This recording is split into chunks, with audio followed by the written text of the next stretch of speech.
Hey everyone, it's Mrs. Streamshore here from Krieger Middle School, and hopefully you're watching this in Barker as well.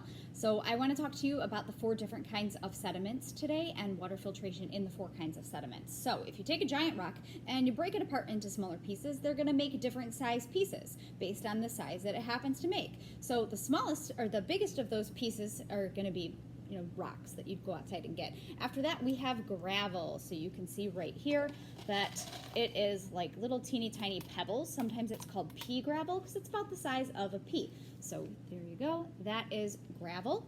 And I have it right here. It is the largest kind of sediment. Now, if you take gravel and you break it up into smaller pieces, you get sand. This is the stuff that we get from the beach. In fact, this bun might even be from our beach. I've got some of that, so this might be that.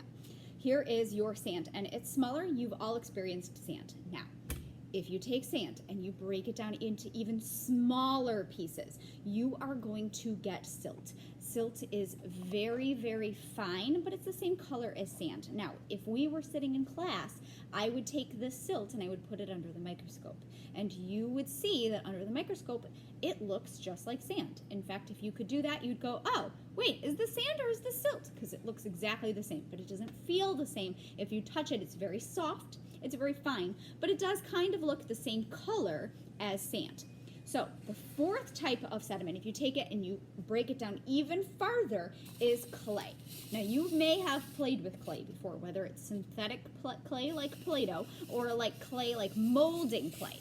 So this is what it looks like without water. It looks like I just took flour and I put it in.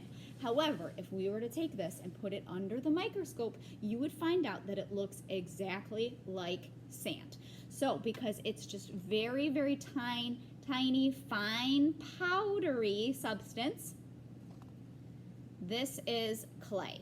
Now, clay can come in various different colors. I have white clay here, but sometimes clay can also be gray. Sometimes clay, so if you go to like Warren Dunes and go hike up there in Michigan, I highly recommend you do it if you haven't done it. But those are all clay banks in the river there, and that clay is gray. Clay is very commonly red, so like terracotta pots that you put flowers in are commonly made out of red clay. So there's different kinds of clay. You might even play with clay in like art class in elementary school. So what's going to happen though is we've got 4 different size sediments here, and all of these are going to be mixed together inside of your soil underneath your house, and it rains. So I want you to think about if you have soil in your yard that has a lot of gravel in it, or soil that has a lot of clay in it, how might that affect things? What might happen? So go ahead and turn to whoever it is that you are grouped with, and I want you to talk about that and figure out how might that be different, how might it affect if it rains. So take a few seconds to do that. All right, welcome back everybody. So I'm hoping that you talked about that. I'm hoping that you had some really great, wonderful ideas. I can't wait to hear about them. We're going to go ahead and run a little experiment to find out what happened. So let me take, and I'm going to move the gravel in front so you can see it. That's what I was trying not to do.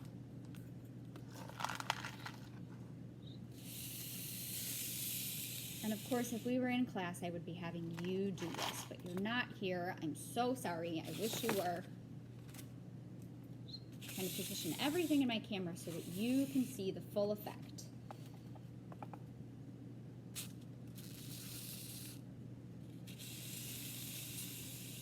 Okay, so if I'm going to take and I'm going to put the water through the gravel and we're going to see what happens.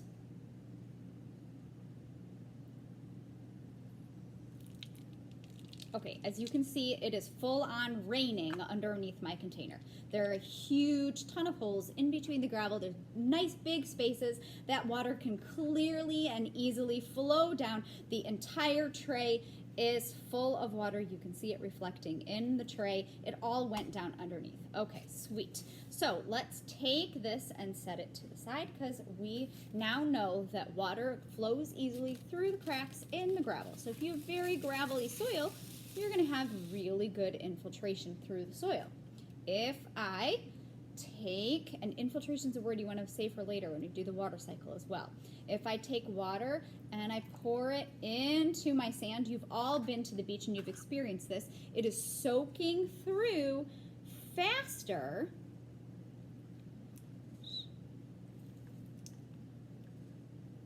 Good. And you can see it's just kind of dribbling through on the bottom. And there's some water that's kind of being holed up in the top. You can kind of see like a rim of water right here. So it's kind of soaking into the sand, and then it is slowly dripping out through as it comes through the spots in the sand. So think about sand, think about gravel and what you know about the different sizes, and then think about what you think is going to happen when I pour it through the silt and then through the clay. So you can see it's kind of like slow drip raining through my sand, and I definitely have water on my pan. Okay, so I've got this, I have the silt here. All my silt fell to one side because you saw me knock it over earlier. All right, let me go ahead and pour the water through the silt, and let's see if you were correct about what happens.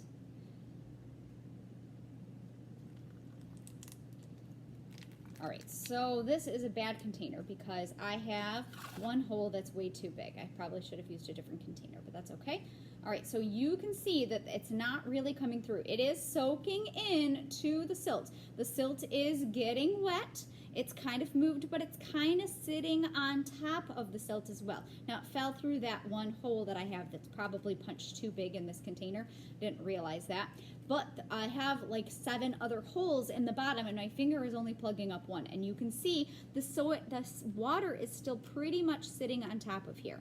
Now, if we were doing this in the classroom, we would look through tomorrow, and what we would find out is that the water would fall all the way through the silt. Let me see if I can show you this in the video. If you look at the top here, so you can see it's all saturated. The water has kind of come through into the silt. It's kind of made like what you think of as like compacted like mud, like might be when you think of mud, that's what you're thinking of, okay? And that is the silt and the water together. So the water's not really coming through the silt. I mean, it is a little bit, but it's not coming through the way that it normally would.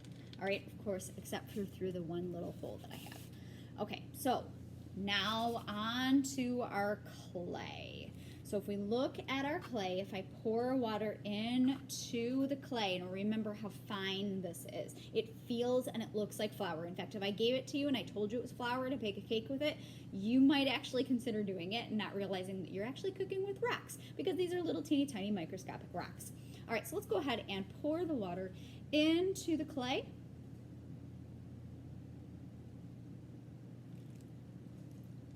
So again, I've got one section that has too big of a hole, but you can kind of see here. Okay, so the clay really kind of absorbed that water. The water is not really going through the clay at all. It is really sitting just on top of it. Now, if I let this sit overnight, it's actually going to end up creating something that almost looks like it and feels like cement, but then you'd be able to crumble and break apart.